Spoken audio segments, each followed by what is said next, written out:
मेरे प्यारे बच्चों, स्वागत है आपका अपने चैनल श्योर पाठशाला पर।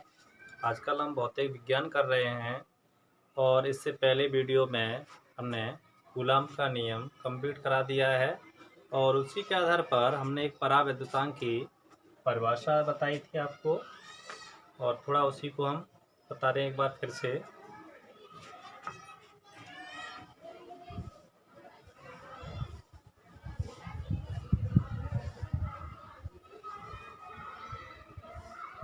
तो इससे पहले आपने कूलम्ब का नियम देखा, उसमें परिभाषा क्या थी हमारे पास कि निर्वात में स्थित दो आवेशों के बीच लगने वाला विद्युत बल और माध्यम में स्थित दो आवेशों के बीच लगने वाले बल के अनुपात को परावैद्युतांक कहते हैं।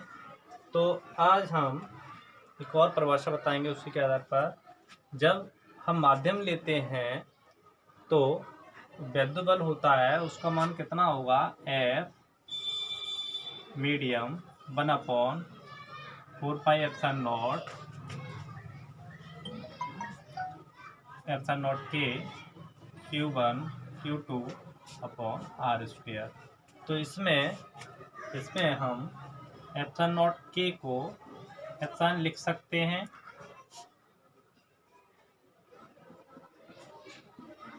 तो यहाँ से हमको k अगर निकालना है तो इसका भाग देंगे इसमें, तो ε/ε0 और ये होती है परावैद्युत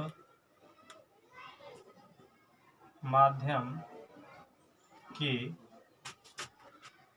वैद्युतशीलता और ये होती है निर्वात की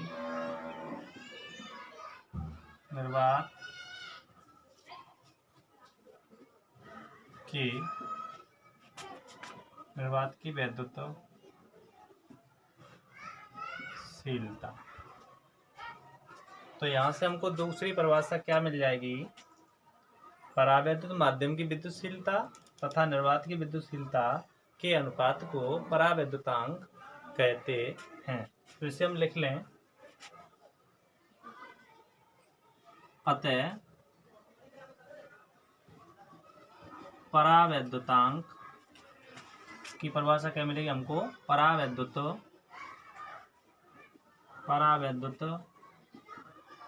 माध्यम की वैद्युतशीलता तथा निर्वात की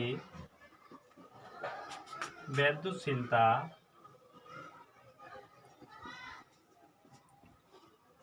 के अनुपात को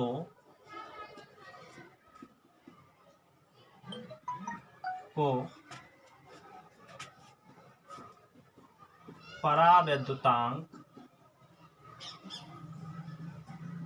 कहते हैं। तो हमने परावैद्युतांक की परिभाषा देखी। इससे पहले एक परिभाषा हमने देखी और उसके बाद एक और परिभाषा देखी। तो हमको यहाँ से परावैद्युतांक की परिभाषा प्राप्त हुई। नोट कर लिया होगा प्यारे बच्चों आपने।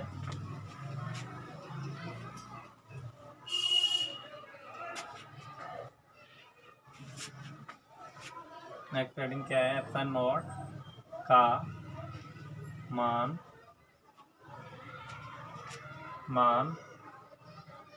विमा तथा मात्रा।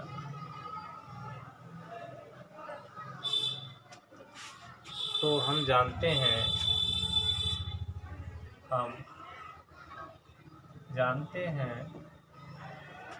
F = 1/4πε0 Q1 Q2/R²। यहाँ से ε0 को मैं इधर भेज दूंगा, इसको इधर जैसे कहीं ये लिखा है 2/3 बराबर का/4 ख। तो मुझको यदि स्थान चेंज करने हैं तो मैं कैसे लिखूंगा इसको? मैं इसको लिख सकता हूँ, मुझे केवल स्थान केवल ये चेंज करना है, तो इसको इससे चेंज करना है, तो मैं लिखूंगा k/3 बराबर k/4 इंटू इसके स्थान पे क्या आएगा, फिर 2 आ जाएगा। तो इस तरीके से स्थान में कैसे चेंज करूंगा इसको? Epsilon naught equal to 1/4 pi F Q1 Q2 upon R square. तो अब इसके मान लगाएंगे हम। तो पहले हम विमा निकालनी हमको, विमा निकालें इसकी। तो विमा किससे निकालेंगे इसको? Q1 की विमा, इसको लिख लें एप्सिलॉन नॉट की विमा बराबर Q1 की विमा, Q1 की विमा Q2 की विमा अपॉन 4 पाई कांस्टेंट है, 4 पाई का कोई विमा नहीं होगी, तो एफ की विमा इंटू आर स्क्वायर की विमा।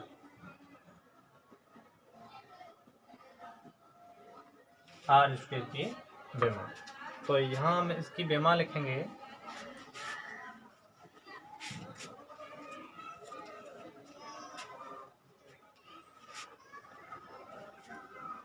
Q1 की विमा क्या होती है? Q1 की विमा होती है T। आपको यदि याद नहीं हो तो कक्षा 11 की बुक को पढ़ें, उसमें विमाओं वाला जो चैप्टर है उसको देखें।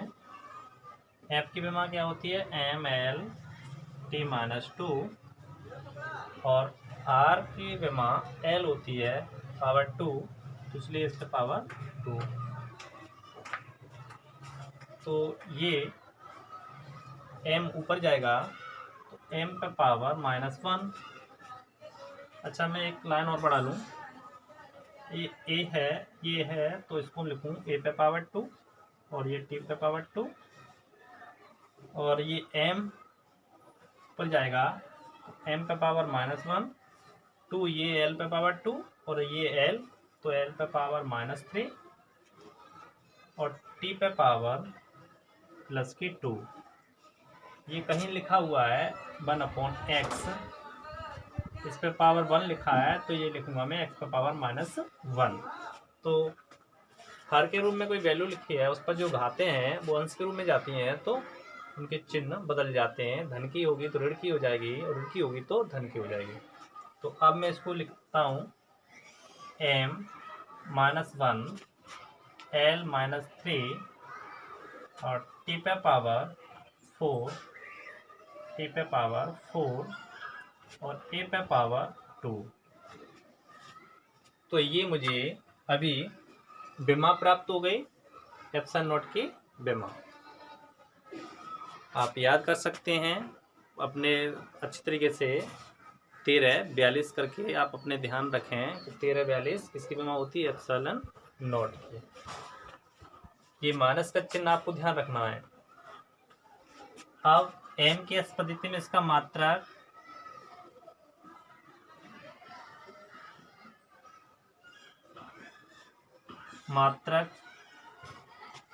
तो मात्रक क्या हो जाएगा? ये kilogram -1 into metre power -3 second power 4 और एम्पियर पावर 2। तो हमको इसकी एक तो विमा प्राप्त हो गई और एक इसका m के इस पद्धति में मात्रक। अब हम इसका मान निकालें, नोट करें आप तब तक। मैं अब हमें इसका मान निकालना है, तो ये भी हम जानते हैं 1/4 4 पाई एप्सिलॉन नॉट बराबर होता है 9 इंटू 10 पे power 9 newton into metre square प्रति कूलम स्क्वायर। इसको मैं ऐसे लिख लूँ, epsilon naught equal to 1/4 pi into 9 into 10 पे power 9 newton into metre square प्रति कूलम स्क्वायर। तो ये आगे कूलम पर पहुंच जाएगा 1/4 इंटू 3.149 इंटू 10 पे power 9 coulomb square upon newton into metre square. Epsilon naught equal to, इसको हम कैसे लिख सकते हैं आगे, यदि हमने ये पॉइंट उठाया तो ऊपर 0 लिख लिया हमने, तो 100 अपॉन 4 इंटू 314 इंटू 9 और ये 10 पे पावर पर माइनस के हो जाएंगे कूलम स्क्वायर प्रति न्यूटन इंटू मीटर स्क्वायर। इसको जब हम हल करेंगे तो हमारे पास वैल्यू कितनी प्राप्त होगी, 8.846। लेकिन हम इसको लगभग कितना लिखते हैं, 8.85 इंटू 10 पे पावर माइनस की 12 coulomb square newton into metre square. हम यदि इसको सॉल्व करेंगे तो पहले यहाँ हम 10 पे पावर -12 कर लेंगे और यहाँ 3 0 बढ़ा लेंगे। फिर यदि हम इसका गुणा करके भाग देंगे तो हमें प्राप्त होगा 8.846 और कुछ आगे आएगा तो हम लगभग कितना लिख लेते हैं, epsilon naught 8.85 into 10 power minus की 12 coulomb square newton into metre square. तो हमको ये इसका नोट कर लिया आप लोगों ने। अब आप देखें इससे आगे आपने क्या देखा था, कूलम का नियम। अब कूलम के नियम का सदिश रूप देखेंगे, सदिश रूप क्या होता है तो लिख लें,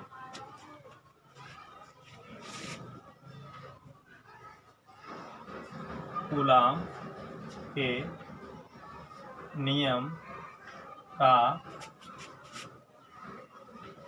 सदिश स्वरूप।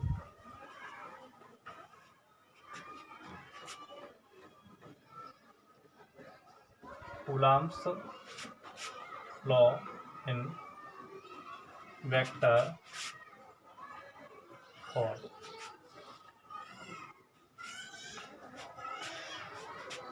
तो कूलम के नियम का सदिश रूप देखने से पहले आपको थोड़े से समझ लीजिए। इधर यदि ये इधर और इधर यदि दो बिंदु हैं और इधर मैंने क मान लिया, इधर मैंने ख मान लिया, इसको मैंने 1 लिखा, इसको मैंने 2 लिखा, या मैं डायरेक्ट इसको ये लिख दूं,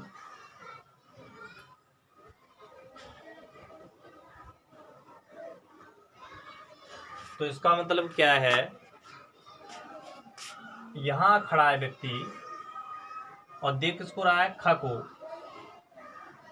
तो क देख रहा है ख को और इधर खड़ा है तो ये हो जाएगा क 12। और समझ अच्छे से, ये कहीं लिखा है F12। इसका मतलब क्या है, F12 का कि 2 के सापेक्ष 1 पर बल। यदि ये लिखा है इसका मतलब क्या है कि कोई एक आवेश 3 नंबर पे लिखा है और 2 नंबर पे फोर्स जो लग रहा है वो कितना है, F23। तो ये बात समझ लें आप। मैं 2 आवेश लेता हूँ, एक मेरे पास Q1 है और एक मेरे पास Q2 है, Q1 और ये Q2। और ये एक दूसरे पर बल आरोपित करते हैं। तो ये जब ये इस पर बल लगाएगा, ये इस पर बल लगाएगा, तो F2 1 लिखेंगे इसको। पहले के सापेक्ष 2 पर बल, और मैं यदि यहां खड़ा हो जाऊं और उस पर बल लगाऊं तो कितना हो जाएगा, F12 2 के सापेक्ष 1 पर बल। अब ये बीच की जो दूरी है ये कितनी है, r मानी मैंने। यदि मैं ये लिखता हूं इस तरीके से तो इसकी दिशा क्लियर हो गई मुझे। इसकी दिशा कितनी हो गई, Q2 से Q1 की ओर। तो मैं अब इसको R न लिख करके अब मैं लिखूंगा इसको R। कौन देख रहा है, 2 देख रहा है। किसको देख रहा है, 1 को देख रहा है। तो 1 2 ये लिखूंगा। यदि मैं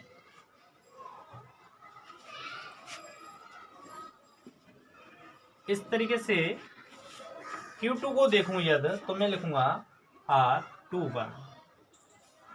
तो ये बात समझ लें आप। यदि आपके ये अच्छे से समझ में आ गया तो कूलाम का नियम का सदिश रूप आप अच्छे से समझ सकते हैं। अब आपने पढ़ा है कक्षा 11 में, आपने देखा होगा, हम जानते हैं ए कैप इक्वल टू होता है ए वेक्टर अपॉन ए वेक्टर का मॉड। हम इसको ऐसे लिख सकते हैं ए वेक्टर अपॉन। तो यदि हम यहाँ से ए वेक्टर निकालें तो क्या प्राप्त होगा, ए का परिमाण और ए कैप। अगर हम इसको सदिश रूप लिखेंगे तो कूलाम के नियम को सदिश रूप कैसे लिखेंगे हम, F इक्वल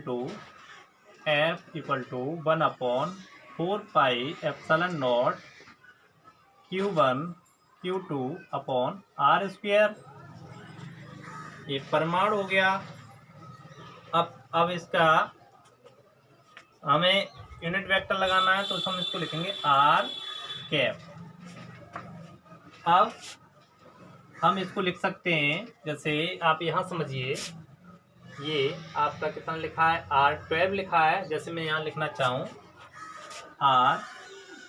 R12 लिखना चाहूँ तो लिख सकता हूँ इस तरीके से।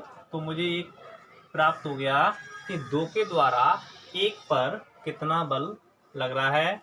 और यदि मैं यहाँ से और इससे आगे लिखूँ तो F12 vector equal to 1 upon 4 pi epsilon naught Q1 Q2 upon R square.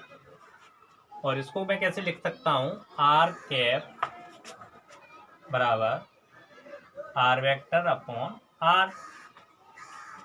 अब ये मैंने R सफिक्स में 12 लिखा, यहाँ मैंने केवल R लिखा है।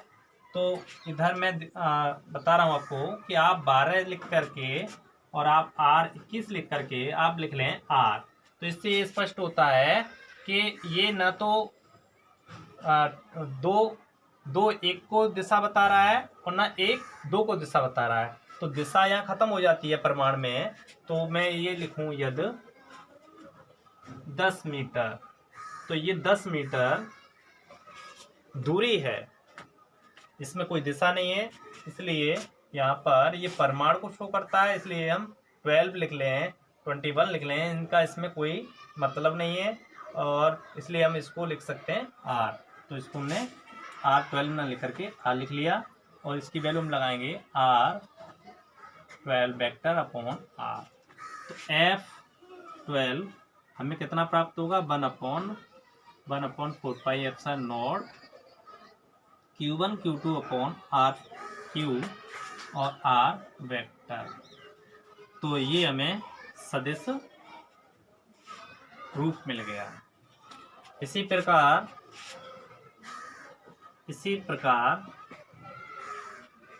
मैं यदि 1 पर खड़ा हूं, 2 को देख रहा हूं, तो इसको कैसे लिखूंगा मैं,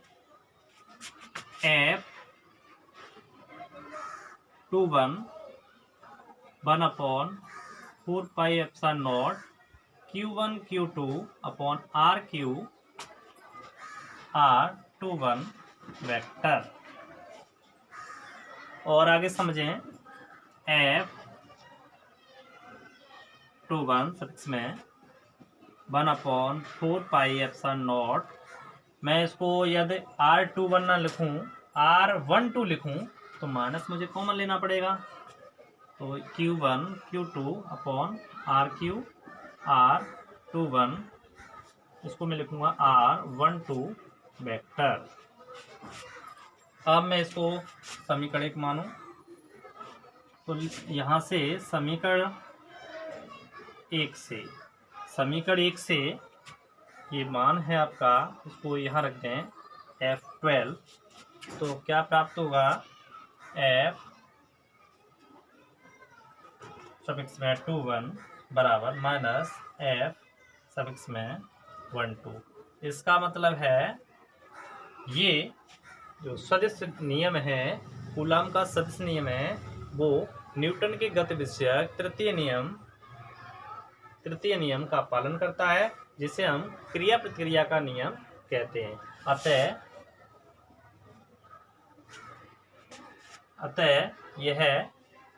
अतः यह न्यूटन के गति विषयक तृतीय नियम का पालन करता है। अतः कूलाम का सदिश नियम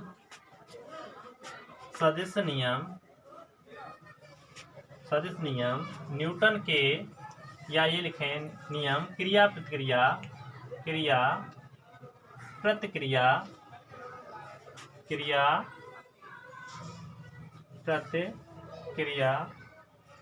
के नियम का पालन करता है।